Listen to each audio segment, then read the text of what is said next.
Okay, good afternoon, everybody, and welcome to the City of Kingston Equity, Diversity, and Inclusion Advisory Committee meeting. Before we get started, I'll just go through the introduction. In attendance today, or sending regrets today, or not yet in attendance at the meeting, are Councillor Holland and Vanessa Gerasimo. In terms of staff, we have with us today Mohammed Hassan, the Manager of Equity, Diversity, and Inclusion Office. Vanessa Mensah, the project manager for EDI initiatives. We have Jennifer Campbell, the director of Heritage Services. I am Derek O'Shea, the committee clerk, and Ian Sullivan, the city's information compliance analyst, is here as meeting host. And we do also have with us Heather Scranage as well, who's just joined us from the City of Kingston. And we do have one member of the public in the viewing gallery in attendance. And with that, I will turn things over to Manuela to carry on the meeting as chair. Thank you so much, Derek. So I will call this meeting to order at 1:03 p.m. Next, may I please get a mover for the approval of the agenda? A hand will suffice.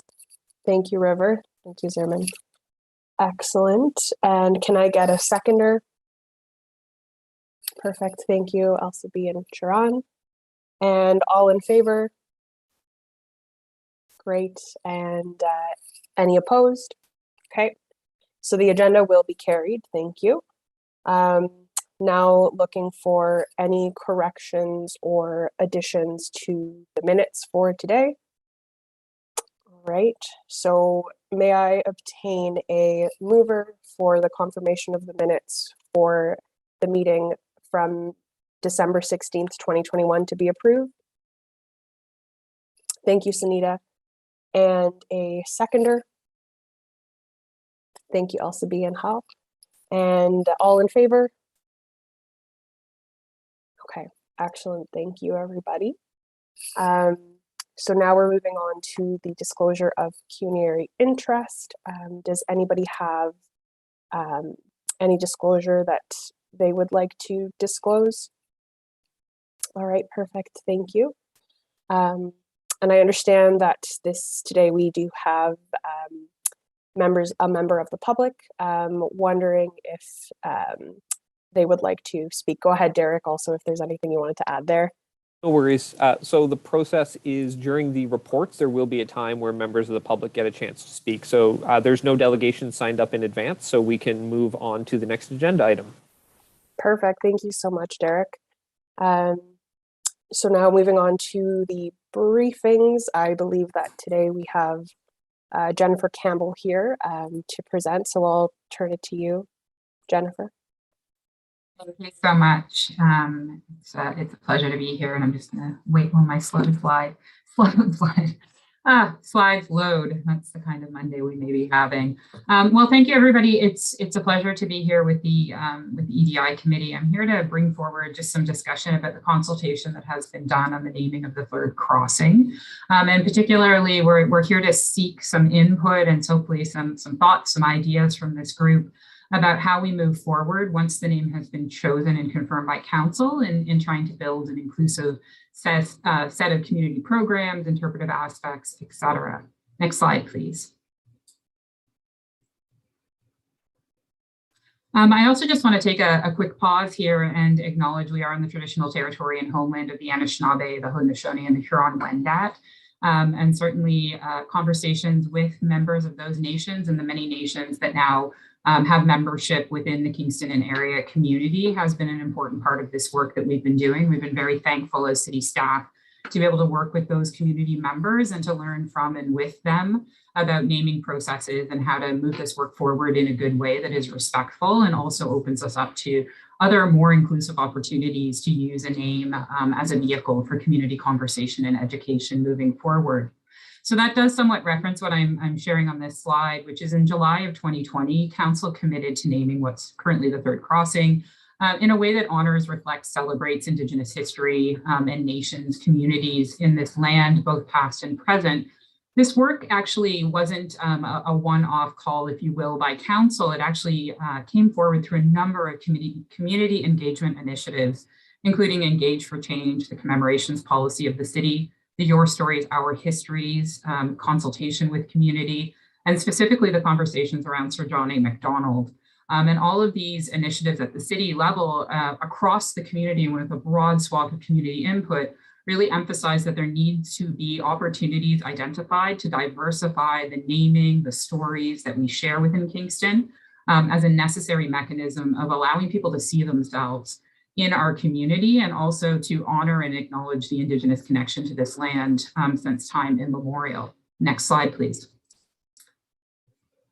So the naming campaign, and this is detailed more in the report, had 6 steps, and we've just concluded step 4. I'm just going to touch on these briefly here. Step 1 was essentially a public media campaign just to make the public aware of the naming initiative, how they could participate over the steps and the year to come. This started about a year ago, actually, just at the end of February in 2021. Step 2 then moved us into direct consultation and conversation with Indigenous community members, as well as nations who've been previously involved, particularly in the discussions around the third crossing for over 10 years of Indigenous consultation and engagement on that project. The step 2 purpose was to reach a consensus on a short list of names, but it was actually decided by the members of community that came together that there was a preference actually to include an additional step within step 2, which was a community survey to get broad input on themes and concepts, which would be used then to establish a list of criteria and to help to narrow down what that short list of names that ultimately would be brought forward would be. Step 3 then had that short list then prepared and shared out with the rest of the community once more and provided an opportunity for people to offer feedback on the short list and propose their selected ranking of the names to put them all into a ranked preference. This also included student programming and engagement on the naming and the names that were presented.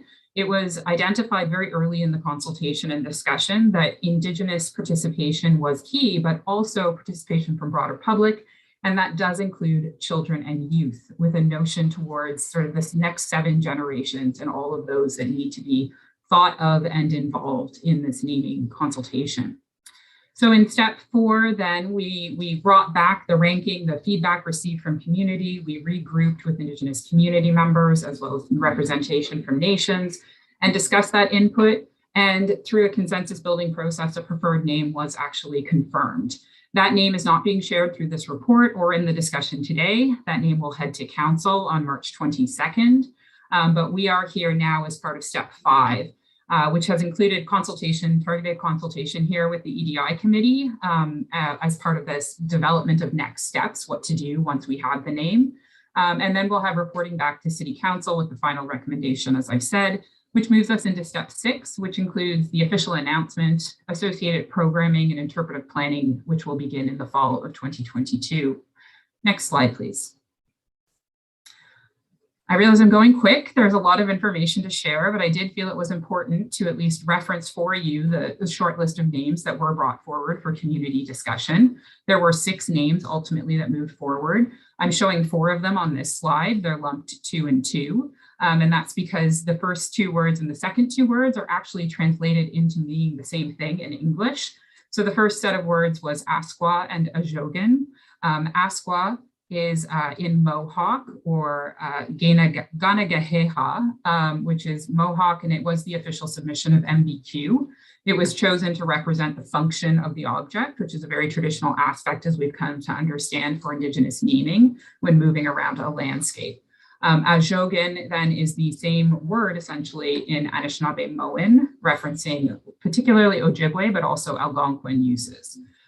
The second set of words were Onega and Nibi, again, respectively. These are in Mohawk and Ojibwe, representing the word water. Next slide, please. The last 2 names that were brought forward were more sort of metaphoric or figural, if you will. The first is in Mohawk, it's Degarunyage. It translates into essentially meaning 2 skies. And it's meant to sort of draw this image of the sky reflecting off of water. And it was seen to very much reference the low level of the bridge and how it would intersect with the water below it. The final name then was Wabin, Anishinaabe-Moan Ojibwe, meaning literally east dawn or morning light, but in a much more figurative way. It was described to me by community participants and language speakers. One person said, I think quite impactfully, it's actually this very specific moment where the night turns to day and the sun begins to rise. So looking in that easterly direction, but also embracing all of the change that is possible and taking that time to be thankful for the new day that is dawning and the opportunities that it may bring. Next slide, please. So as I've shared previously, one of those 6 names has been confirmed by Indigenous community members and participating nations as the recommended name for the third crossing moving forward. So we are here today as part of step 5-6. As I said, anticipated affirmation by council, hopefully in March of 2022, with the official announcement thereafter. I did just want to note that the use of third crossing will continue until the bridge construction has been completed and the bridge is officially opened. And then part of that opening event will be essentially the use of the selected name thereafter. Next slide, please. So consultation with the EDI committee and the discussion today, we're really hoping that some of the committee members, and if you don't have these thoughts all organized today, I'm happy to receive them by email or to talk outside of committee as well. But we're really seeking any thoughts or advice or feedback around how to broaden community engagement and education around the selected name. The selected name will be in an Indigenous word or language. And certainly we have a communications campaign scheduled, but we also want to develop community programming around the bridge, its role in transit, but also its relationship to the environment and the water, and to use the name as also a mechanism to teach and think about processes of reconciliation, how community building can happen, and how different groups of community can be involved. The name will also be translated into multiple languages. So we're also seeking any feedback anyone has about perhaps languages themselves or language speakers we might want to connect with, or community organizations to help to support the development of signage and plaques. So we have the name representation in multiple languages. We're also going to be creating a video of different people saying the name and using it in a sentence. And it would be lovely if we had a multilingual representation in that video as well. And then finally, we're looking around inclusive ideas for the opening event for the bridge itself, which is part of the bridge kind of having a name, but also there will be an official day where the bridge is opened and a bit of a ceremony and inviting people to participate in and around the bridge. So those are the sort of key ideas around which we are thinking, but we're very open to other thoughts or suggestions that the committee may have. Next slide, please. So that's it. I tried to be quick. I have lots of time to answer questions and offer any additional information if you need it, but I just want to say thank you in advance. I'm very excited to be here. It's really nice to meet the EDI committee. I certainly followed your first several meetings, and I'm very much looking forward to having any ideas, thoughts, or support as we move forward on this project. Thank you.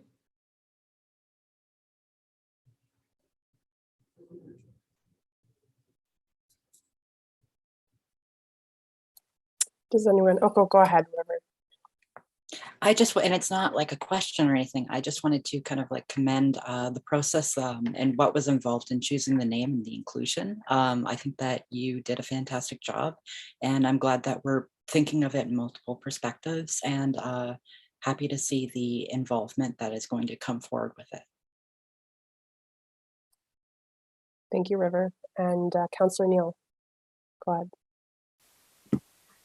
Yeah, it was a great report, and maybe it's the former English lit teacher in me, but I really like the symbolic ones. The other thing, I have tried painfully to learn other languages, and I'm always intimidated when I see something written in a language that I don't understand. So will we be able to kind of put the pronunciations at the same time that we offer the words? Great. And I really like the sky one. I think that was the one that was Mohawk. But for me, that would be a challenge to try to pronounce it. So if that's the one, and I definitely support it, we should try to make sure that people like me aren't intimidated trying to say it.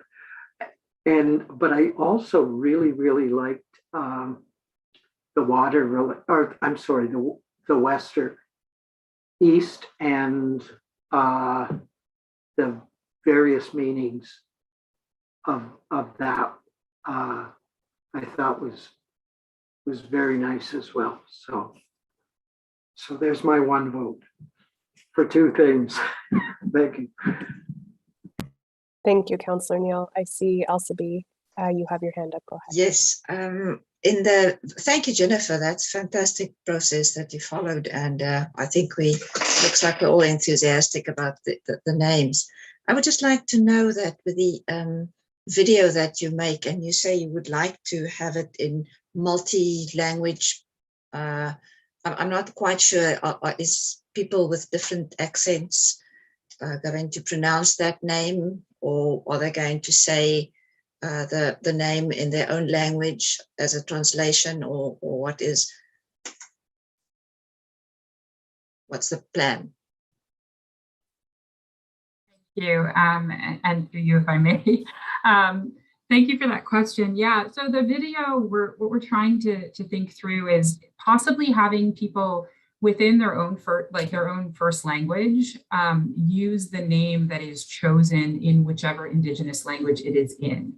So, for example, if you were a Francophone and you wanted to speak French, the sentence would entirely be in French, but the name would actually be whichever name was chosen in the language from which it is derived.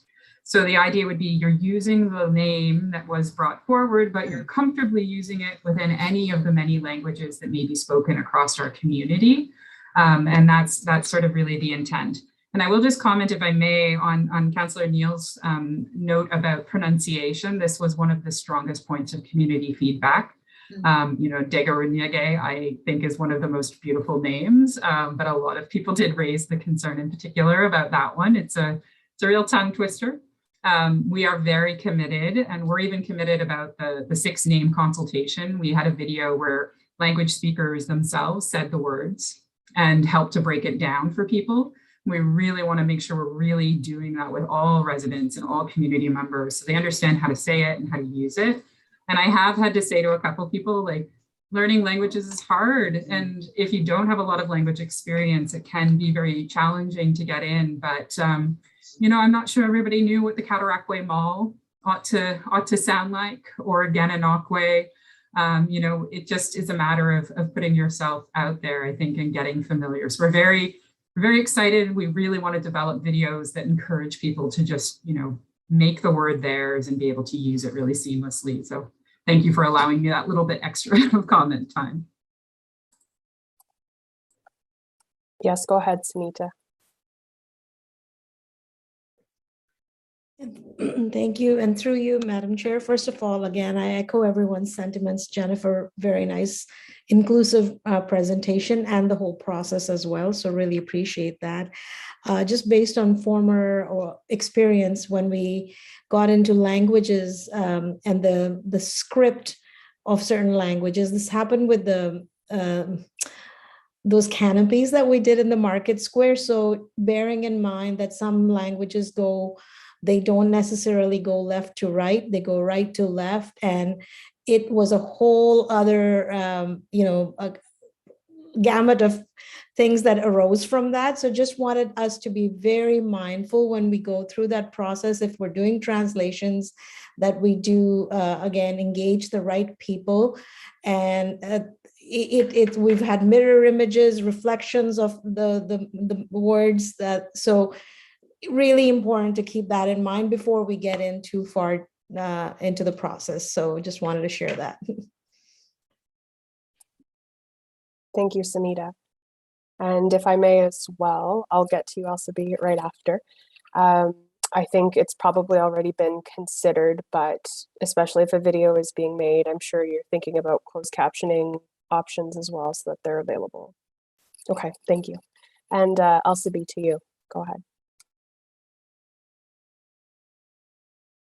Oh, I think you're muted, Elsa B. I was actually going to suggest that we have an ASL speaker as well. That's it. Thank you, Elsa B. And Ophelia, go ahead. Thank you.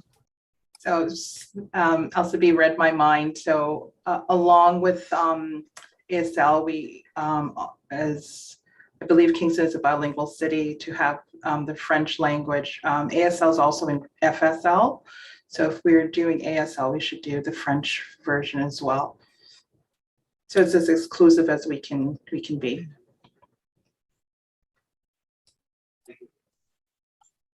Thank you, Viophilia. Is there anybody else that had any comments or questions to add?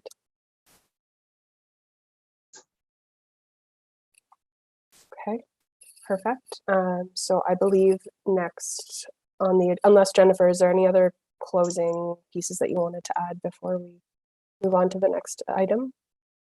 No, I guess I just want to finally, again, offer my thanks. And I would just add that I suspect you will see us again as we move forward in these discussions and other adjacent programs that are certainly coming forward in Heritage. So again, nice to meet the committee.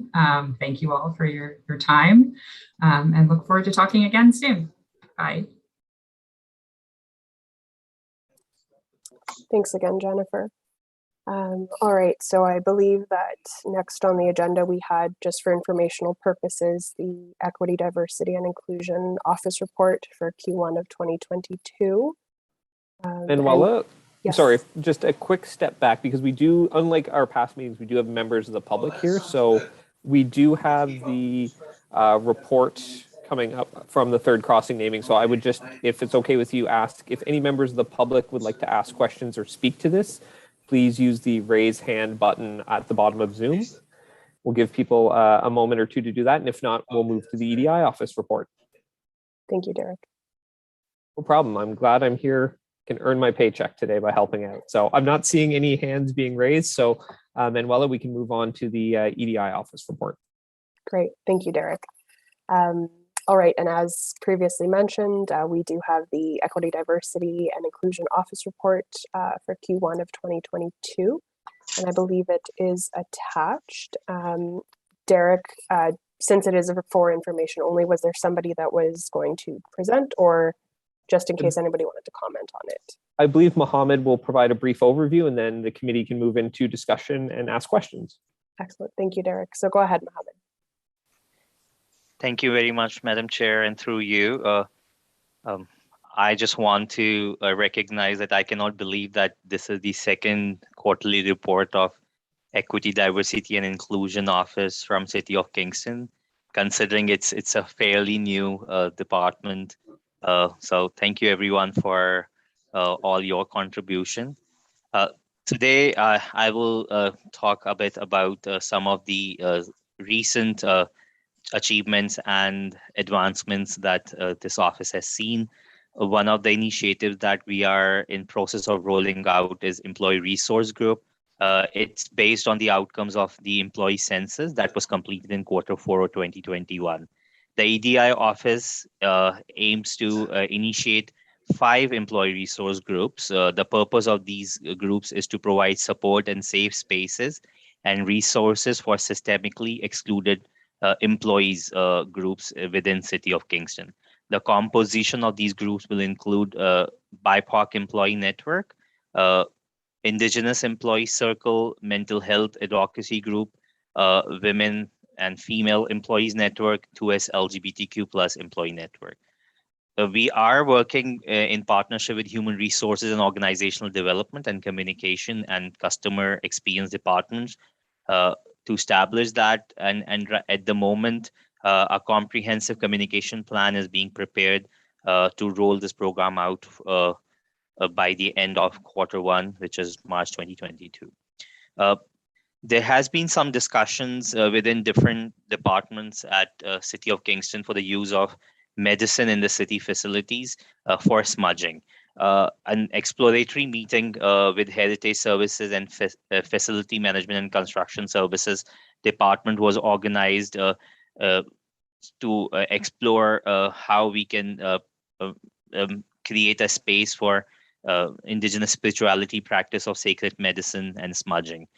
In this meeting, the Facility Management and Construction Services identified that all the new facilities are planned and equipped with the systems to ensure the usage of medicine for smudging indoor.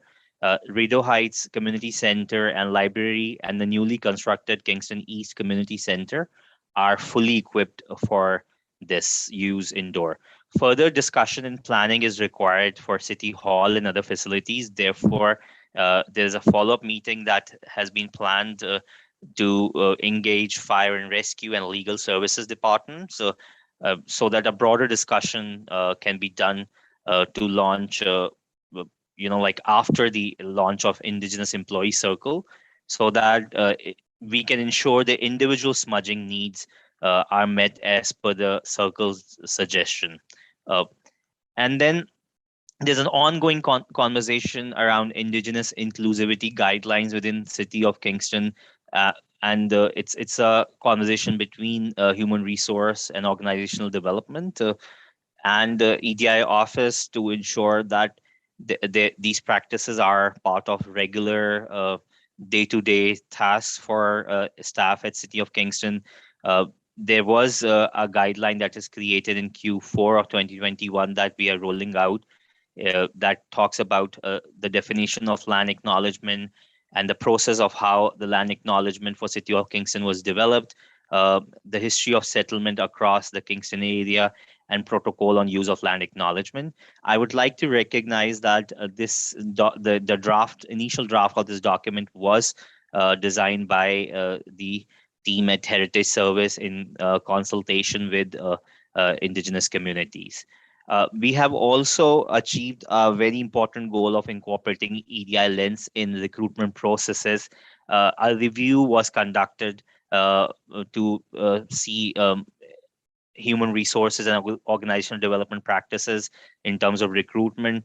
Specifically, the composition of hiring panel for management and leadership positions was revised thoroughly to include the EDI lens. The division mainly included the incorporation of diversity on hiring panels for key positions, and also incorporating questions in the interview to assess candidates' understanding and willingness to be part of the systemic change. There were specific questions that were asked in the recent hirings from managers and recent hirings of commissioners and other positions around their understanding of equity, diversity, and inclusion, and how they think their area of equity, diversity, and inclusion can play a role in the taking this great initiative of City of Kingston forward. We are in process of developing and implementing EDI and Indigenous training program. A plenary discussion with human resources and organizational development, as well as Heritage Services Department, was initiated. Heritage Services indicated that there's an E-module. It's in final stages of development in accordance with the outcomes of Engage for Change community engagement. And the next step for this would be to roll out the Indigenous cultural awareness training for staff at all level for City of Kingston, and then we will be moving to the next step of offering other trainings under the umbrella of equity, diversity, and inclusion. Another important benchmark that was achieved during this quarter was the review of the first Capitol Place illumination policy. The City Hall, which is also known as the first Capitol Place, the policy is revised using the EDI lens to reflect the city's commitment to an inclusive community and proactive approach in recognizing the diversity of Kingston population. We have established guidelines for considering requests to eliminate this space for celebrating, commemorating, promoting, or creating awareness of local history, special events, and issues that are important to diverse community of Kingston. Also, this policy established an administrative process to coordinate requests. This policy is now being reviewed by the city's corporate management team, which will be soon implemented with any changes or recommendations. The diversity celebration calendar, which is attached as an exhibit here, we worked in partnership with City Clerk, Arts and Culture Services, Heritage Service, and Communication Customer Experience Department to develop this multicultural diversity calendar to recognize inclusive range of holidays, celebration, observations to honor the diverse citizen of Kingston. This calendar provides awareness of various identities, cultures, religions, language, and ethnicities. The final aim for this calendar is to be uploaded on City of Kingston website under a tab of equity, diversity, and inclusion, which is being established. I also want to recognize that the research for this calendar was done with the help of two of Queen's University undergrad students who I was mentoring as part of their program. I want to take this opportunity to thank both of them for their contribution, and not only that, but reaching out to different clubs within Queen's University to seek their input. The next thing that is on my list is the EDI guide for small businesses. We worked in collaboration with Strategy, Innovation, and Partnership Department, and an EDI inclusion guide for small businesses was created, which is presented as an Exhibit C in the report. This guide is designed to be used by small businesses that may not have the resources or capacity to have their own equity, diversity, and inclusion departments or human resources. I want to take this opportunity to recognize that this guide was developed with the help of Marla, who was a summer student with the Strategy, Innovation, and Partnership Department. And I believe they are in attendance as member of public today. And I want to take this opportunity to thank them for taking this initiative as part of their project. And this is going to be a really good document that will also take forward the City of Kingston other initiatives. Another thing that was not part of our EDI work plan, but it's definitely part of Equity, Diversity, Inclusion Office, is in collaboration with Health and Safety and Facilities Management and Construction Services. The EDI office created a comfort room at City Hall for nursing parents who need private space for pumping and temperature maintaining refrigerator for storage of breast milk during the workday. It was an important initiative to be created for parents who are coming back from their maternity leave and may need a space like this where they can safely pump and store their breast milk.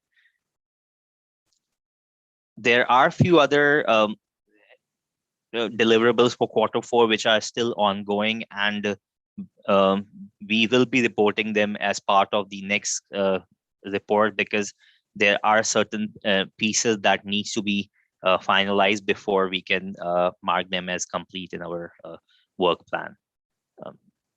Thank you very much. Thank you, Mohammed. Does anybody have any questions? Go ahead, Councillor Holland. Thank you.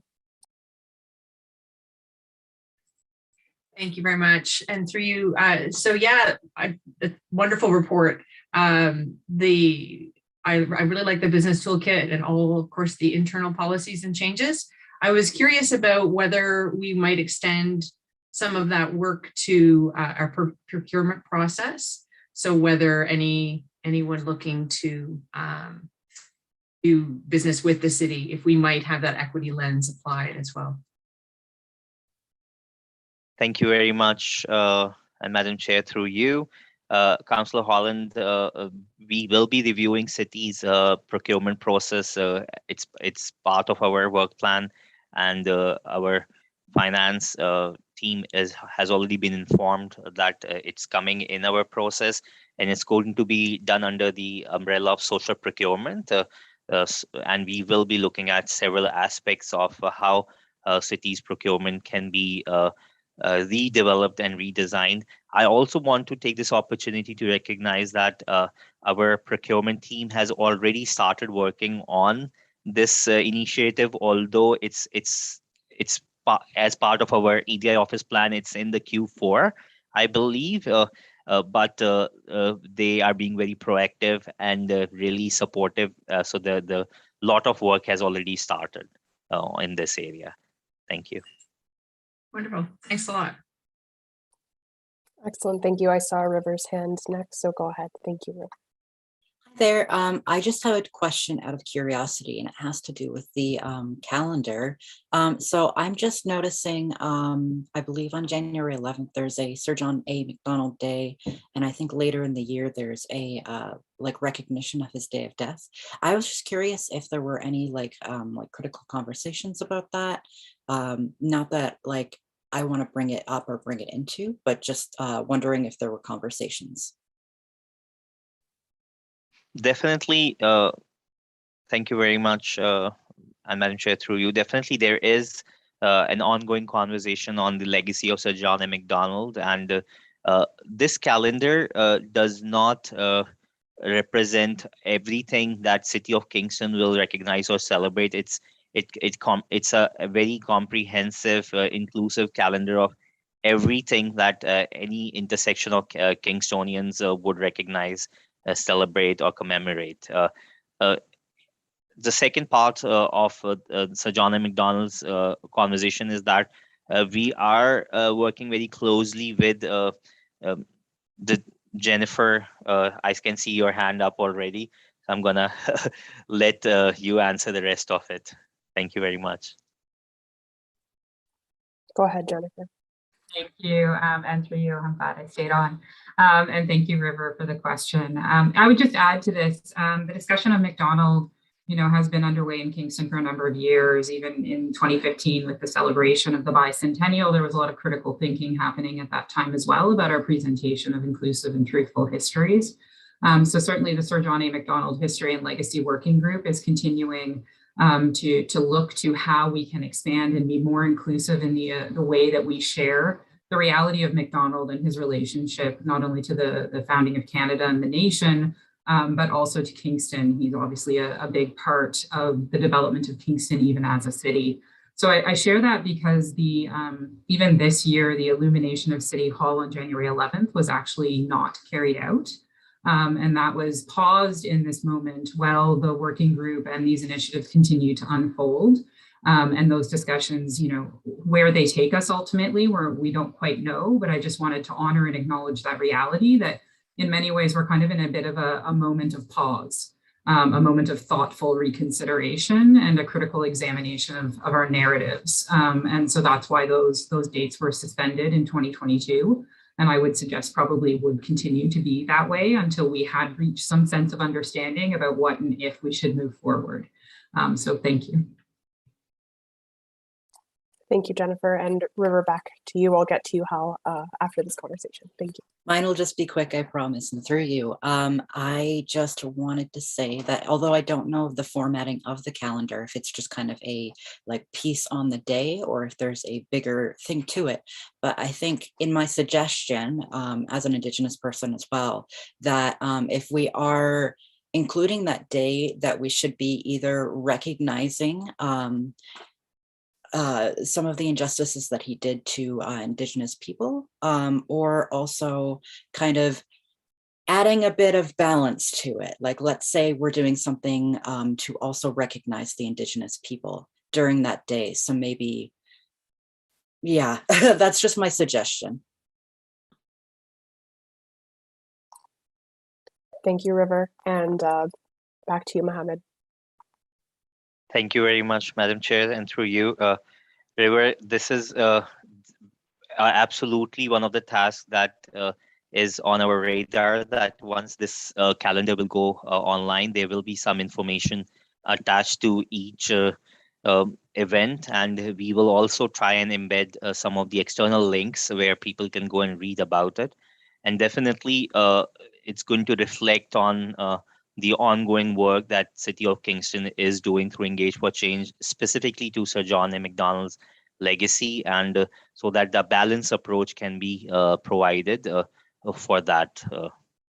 Thank you very much. Thank you, Mohammed. And now to you, Hal. Go ahead. Thank you, Manuela. I'll say that I commend Mohammed and the report and all the good work that's been done in a short period of time. I've got a number of questions actually around the calendar. I think I heard that there's still a chance to input on that. When I looked at the calendar, one of the things, a couple of things, there's a bunch of dates that I thought should be on there. For example, there's no mention of any of the of Eid or any of the Muslim festivals and religious celebrations. One thing with inclusivity, I understand we include not only the ethnic component, but also disabilities. So for me, I thought there should be some things on that calendar. For example, Sight Day, and a number of things that could make the people with disability feel welcomed on the calendar. So I could go on, but bottom line, I assume, and maybe someone correct me, we still have a chance to input onto the contents of that calendar. Is that correct? To you, Mohammed. Yes, it is. And I would really appreciate if you can share some of the inputs in an email with my office so we can incorporate that. As far as some of the events are concerned, this is an ongoing document. It's going to be a living document on our website as well. So there will be some changes throughout the process, especially when it comes to religious observances that follows the lunar cycle. Those will be on a constant move. So there is going to be a constant update of that. So so ideally, the diversity calendar can never be a finalized calendar in its one full form. So there's always going to be room for input, and we would like to, in fact, encourage people to provide us with the feedback. The initial information that you see here is mostly abstracted through Government of Canada and Province of Ontario's website, and then several multicultural diverse community groups that are here in Kingston to add some of these, but definitely there's a lot more value to add more to it. So thank you very much. The only other thing that I'd like to make a quick comment on, I've already commended Mohammed for all the work that's been done, but I looked at exhibit C, the one in the toolkit. That's an amazing job you've done there.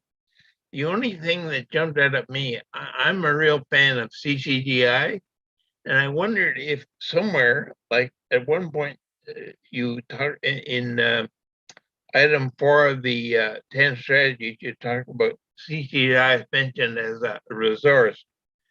There's that, and then at the end you talk about CCDI. I'm rambling here.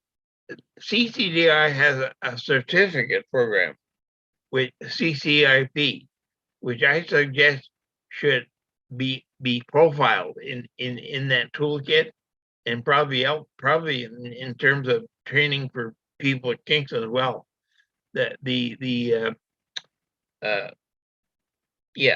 Highlight CCIP would be my recommendation. What are they called? Canada Certificate for Indigenous Inclusion Professionals. I suggest that be somehow included. Thank you. Thank you, Hal, and to you, Mohammed. Thank you very much, Madam Chair, and through you, I will look into that to expand it more for sure. Thank you very much. Thank you. And is there anything else you wanted to add, Hal, or is the hand? from before. Thank you for giving me the time. You're welcome. All right. Does anybody else on the committee have anything they'd like to add or ask? Okay. And do any members of the public, would they like to speak or add to what has been shared?